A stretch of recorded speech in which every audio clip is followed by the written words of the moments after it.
Good evening, friends. Welcome to my new YouTube channel, Easy Learning with People. जैसा हम सभी अभी ठंडे में, बहुत सारे ठंडे में, पटने में सब कोई ठंडा फेस कर रहे हैं और साथ ही पाटलिपुत्र यूनिवर्सिटी ने एग्ज़ाम डेट तो निकाल ही दिया है, एग्ज़ाम भी चल ही रहे हैं। तो हिस्ट्री सब्सिडी जिनका भी है उनके लिए बहुत ही महत्वपूर्ण वीडियो है। आज मैं YouTube में पहला अपना वीडियो लेके आ रहा हूँ और हिस्ट्री समझने में बहुत कोई सोचते हैं सुन लेते हैं फिर लिख लेंगे, तो वही आज मेरा ट्राई रहेगा कि सबको समझ में आ जाए मेरा वीडियो। आज हम लोग गुप्ता डायनेस्टी, गुप्ता अम्पायर का जो फॉल हुआ था, क्यों फॉल हुआ था वो, तो उसके बारे में देखेंगे। और ये क्वेश्चन बहुत ही इम्पोर्टेंट है, हर एक साल आते ही है पाटलिपुत्र यूनिवर्सिटी के लिए। देखिए, ये जो हमारा क्वेश्चन है आज का, discuss the cause of the fall of Guptas empire, जो कि गुप्ता साम्राज्य के पतन के कारणों का वर्णन करें। तो फ्रेंड्स, जैसा हम लोग सभी जानते हैं, जो गुप्ता एम्पायर था वो चंद्रगुप्त मौर्य फर्स्ट के द्वारा बनाया गया था और ऐसा माना जाता है कि सबसे ज़्यादा मजबूती, मतलब स्ट्रेंथ और ऑर्गेनाइज्ड वे में जो हुआ था वो समुद्रगुप्ता और चंद्रगुप्त सेकंड ने किया था। और ये ज़्यादा दिन तक नहीं रह पाया, जो कि ज़्यादा लॉन्ग ये चल नहीं पाया इसका अम्पायर और फॉल हो गया। और ऐसा भी माना जाता है कि समुद्रगुप्ता या स्कंदगुप्त जो थे उनके मृत्यु के बाद, जिनका मृत्यु 457 और 458 AD के समय में हुआ था, उसके बाद ये जो मौर्य गुप्ता अम्पायर था उनका फॉल होना स्टार्ट हो गया। तो हम कुछ पॉइंट्स देखेंगे, जैसे कि यहाँ पे आप सभी देख पा रहे हैं, अयोग्य उत्तराधिकारी जो कि वीक सक्सेसर्स होते हैं। मतलब ऐसा माना जाता है कि विशाल गुप्त जो थे वो साम्राज्य को संभालने के लिए समुद्रगुप्त के बाद कोई प्रबल शासक ना हुए। मीन्स ये जो थे हमारे विशाल गुप्त, वो एक राजा थे गुप्ता डायनेस्टी के। उनके बाद, उनकी मृत्यु के बाद समुद्रगुप्त बने। उनके बाद कोई भी अयोग्य बोलिए तो सक्सेसर जो नहीं थे, वो सभी वीक राजा बने, जिसके कारण क्या हो गया, वो राज्य बहुत ही कमज़ोर हो गया। और यहाँ दूसरा रीज़न हम लोग देखते हैं कि lack of the law of successions. जैसे होते हैं ना कि एक राजा के बाद कौन राजा बनेगा, ये ऐसा कोई नियम नहीं था। और अच्छे जो योग्य अधिकारी थे, योग्य उत्तराधिकारी थे, उनकी मृत्यु के बाद ऐसा समय आ गया कि उत्तराधिकारियों का तो कोई नियम बना हुआ नहीं था, लॉ ऑफ सक्सेशंस बने हुए नहीं थे।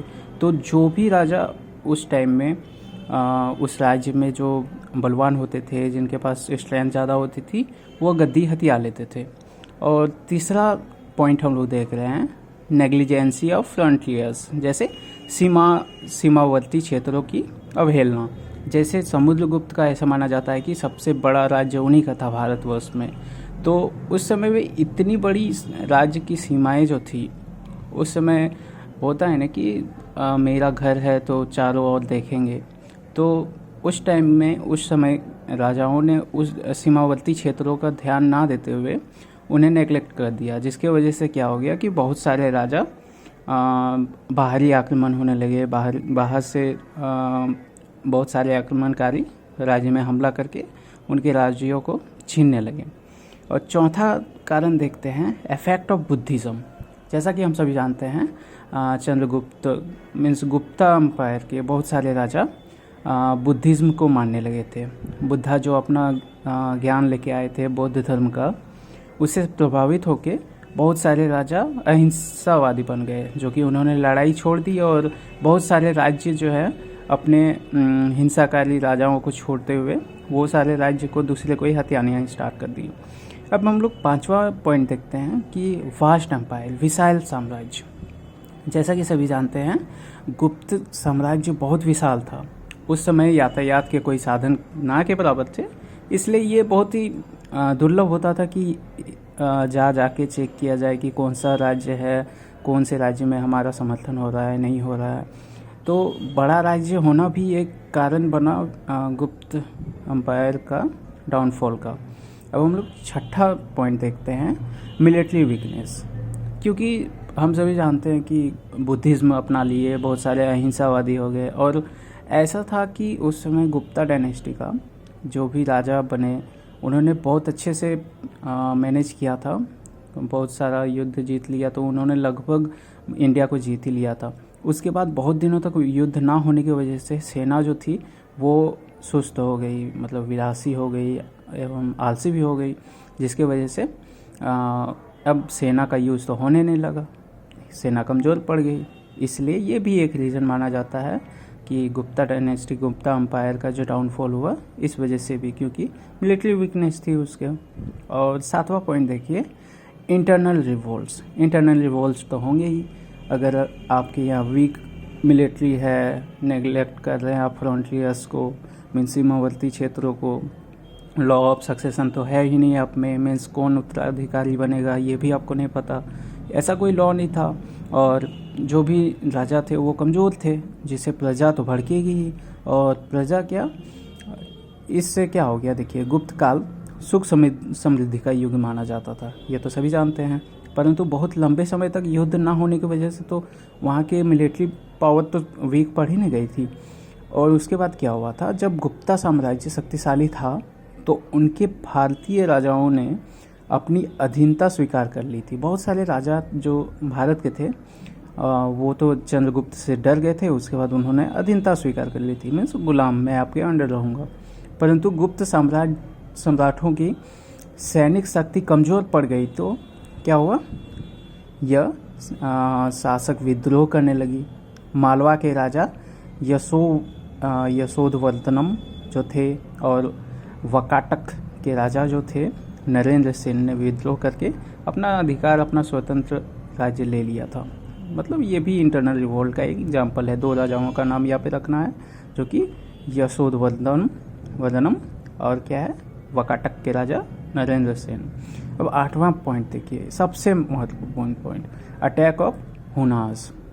हुनों की आक्रमण जो थी वो क्या है, गुप्त साम्राज्य के पतन का मुख्य कारण हुन जाति के आक्रमण थे।